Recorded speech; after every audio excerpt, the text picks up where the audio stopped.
Quand on parle du revenu universel d'existence, on obtient généralement de nombreuses objections. On ne va pas payer les gens à ne rien faire. C'est un dispositif qui encourage la paresse. Ça coûte trop cher, ce n'est pas vraiment réaliste, et j'en passe.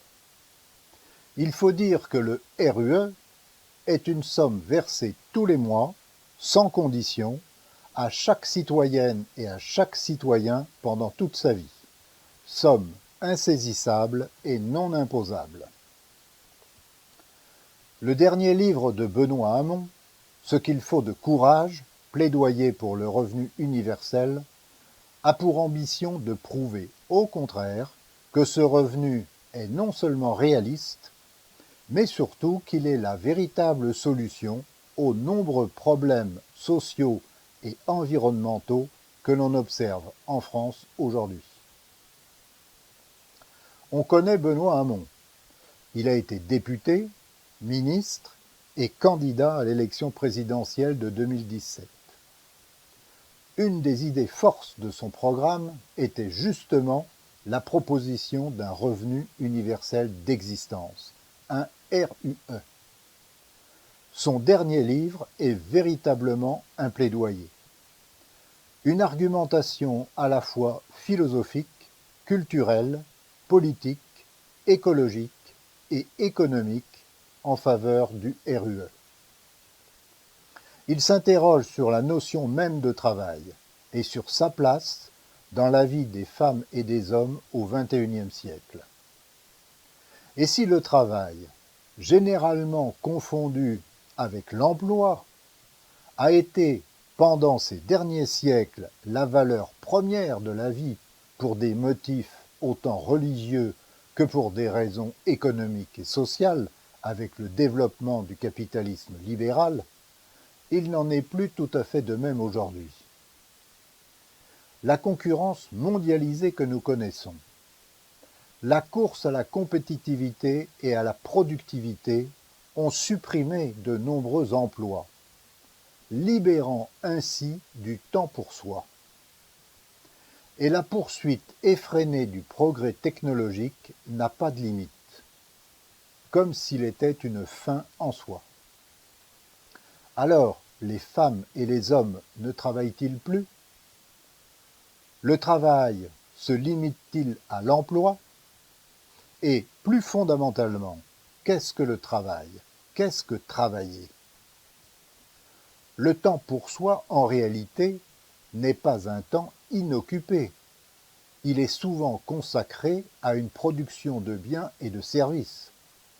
Le RUE est une réponse au profond bouleversement que la société connaît. Benoît Hamon l'écrit. Le revenu universel a une portée révolutionnaire indiscutable. Il n'abolit pas le salariat, mais il l'ébranle, le cantonne, le dispute. Il ouvre des espaces de liberté individuelle et de résistance collective à l'impérialisme technologique. Il est aussi la jambe sociale indispensable à la transition écologique qu'il faut engager d'urgence.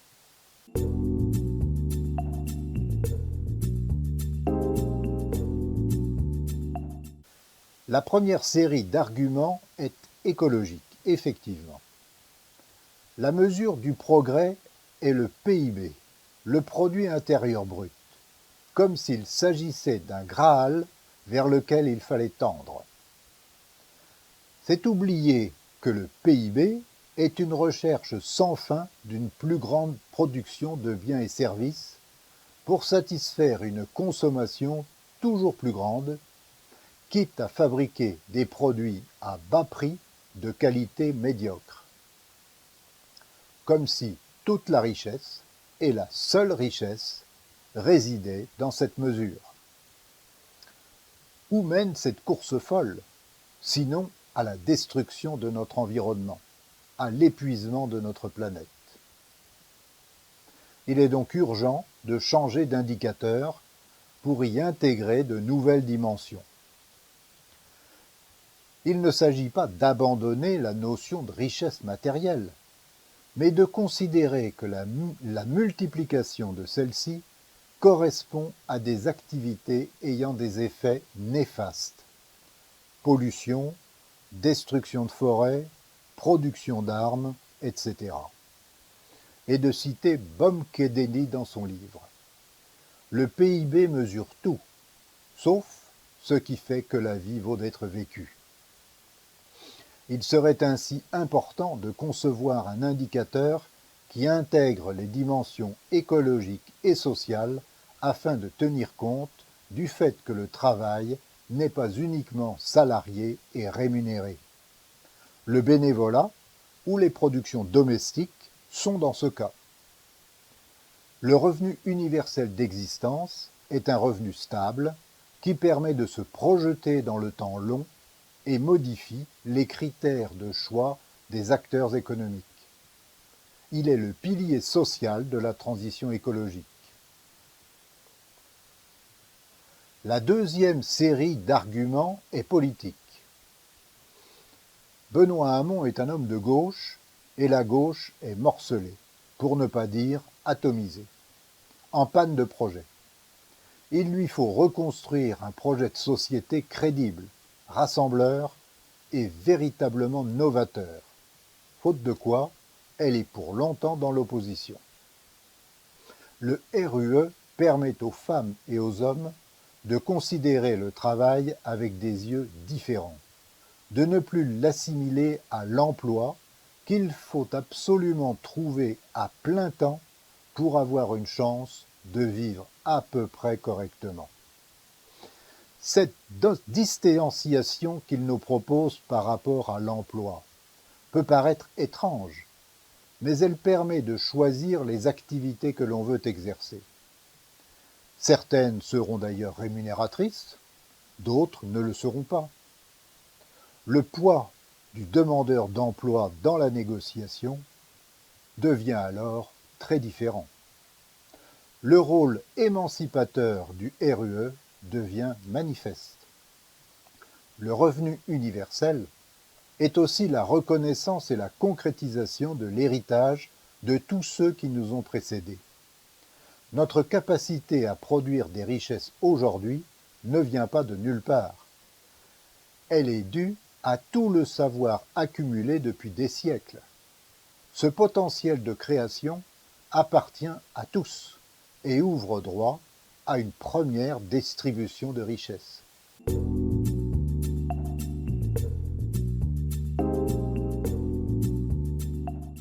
Évidemment, la mise en place d'un RUE ne peut se faire brutalement, d'un jour à l'autre, comme par magie. C'est un projet de long terme, une refondation de notre protection sociale.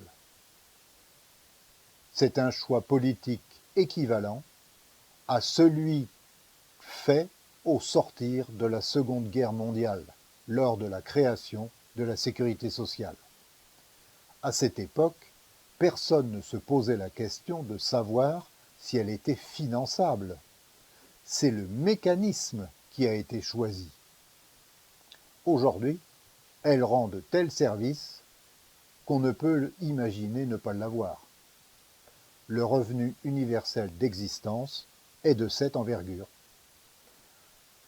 Benoît Hamon convoque dans son livre de nombreuses personnalités et penseurs de spécialités très diverses. Philosophes, sociologues, économistes, historiens, d'hier et d'aujourd'hui. Il va même jusqu'à proposer quelques versets de la Bible. Des références courageuses, car assez rares dans la bouche ou sous la plume des hommes politiques. Ce livre est décisif. Le capitalisme libéral, financier et mondialisé, qui entraîne une croissance productiviste, épuise l'humanité et son environnement. À force de compétitivité, il en oublie l'essentiel et finit par créer des laissés-pour-compte et des déficits. Bref, il nous entraîne dans le mur. La proposition de Benoît Hamon offre un véritable renouveau. Il ouvre la voie à un projet de société, un vrai projet de société. Alors aux courageux de s'y atteler.